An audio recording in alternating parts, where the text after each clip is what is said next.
let's go into politics, Mr. Nuru. You are a counselor at the Ministry of Industry. So what are the experiences of Ethiopia in this case?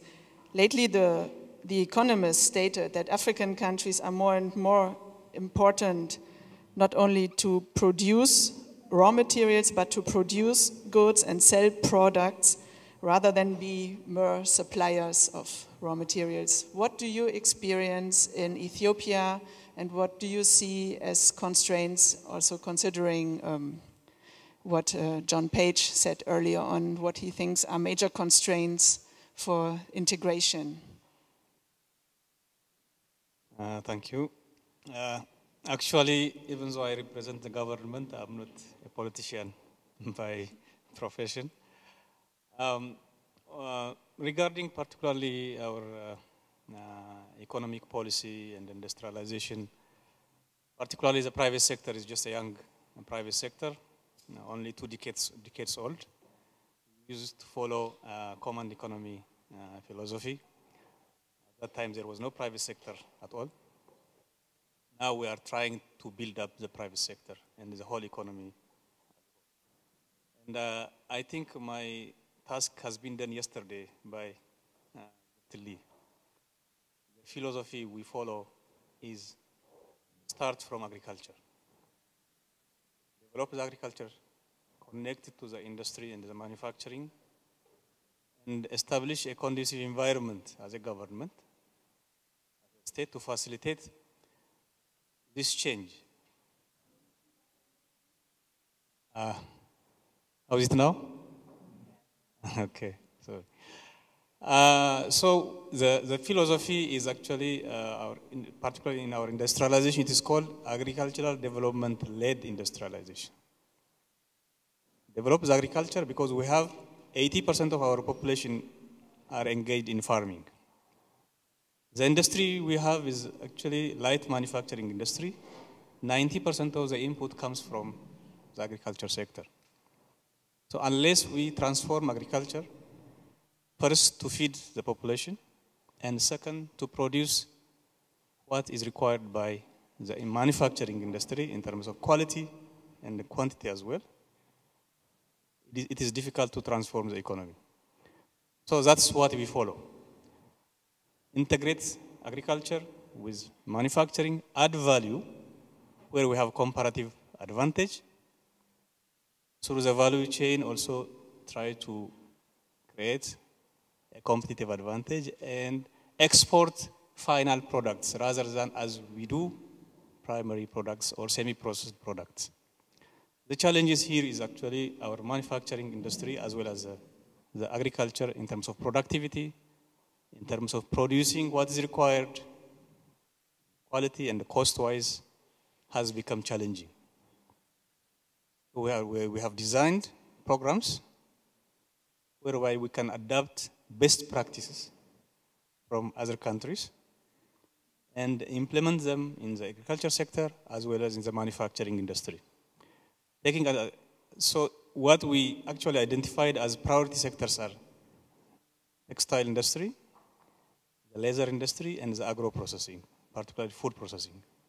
Why we chose textile industry? We do have huge land, about 111 million hectares, where 67% is actually cultivable. We have 18 ecological zones where we can produce anything required. Why we chose textile? It has a very long value chain whereby it can add value to the extent of 700% as compared to exporting finished products when we compare it to actually exporting lint cotton. In leather industry, we are actually the first in having the livestock, the population, and in Africa, and the 10th in the world. But when we look into utilizing this resource, it needs lots and lots of transformation. So what we are doing is in the leather industry particularly, we are actually working with India very closely. We saw that Indian leather industry is well developed. Their processing technology is very good. We identified and searched for the best institutions to twin and arrange experience sharing programs with our institutions, and we identified two. For the tanneries, it is CLRI, which is actually called Center for Laser Research Institute. And for footwear industries, it is FDDI, Footwear Design and Development Institute. For the garment and textile industry, we went to Turkey, which is actually very famous for its textile industry. So we are trying to add value both in the agriculture and the processing technology, whereby we can produce quality products which are fit for export and also cost competitive in terms of productivity as well as quality as well. So the government is playing. By the way, the government used to own about 360 public enterprises because of historical facts, which is a common economy. Now, except about 50, all are privatized. And most were transferred to domestic investors, about more than 90% in terms of number of firms. So we are working with the private sector to establish competitiveness in particularly the comparative industries by availing land at a very cheap price. Actually, land is owned by the government, so it is very cheap to allocate land, particularly for those engaged in the private sector. We have a policy bank whereby credits are facilitated at a very concessional rate with no collateral except the project feasibility. And we have established also institutions, sector-specific institutions, to support these industries. For the laser industry, a specific one; for textile industry, a specific one; for basic metals that supply accessories and the basic spare parts to the manufacturing industry, also an institute to support this. And we are also working with GIZ. I would like to mention that because they are playing very critical and important role in our manufacturing industry, particularly in resolving bottlenecks and problems in our value chain. There was a lively debate last week in Addis Ababa involving all sectoral ministers as well, debating on the value chain analysis actually that was done by the GIZ experts. So efforts are being done in all aspects.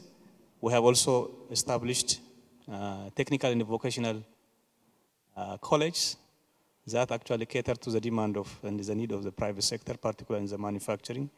This is also, in this regard, we are trying to share the experience and the wealth of German engineering and the technical capability and then bringing it to Ethiopia as well. In general, we are focusing on our endowment, adding value to it, and supporting exports so that we can somehow transfer most of what we gain to the manufacturer and the agriculture producers as well. Thank you. Thank you.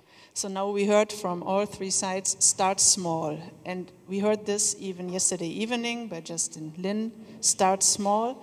And we started on a discussion that I would like to continue a little bit right now and asking John Page another question on low-income countries, and especially those that have no obvious endowments besides, or no obvious endowments and no natural resources, but even those who have natural resources,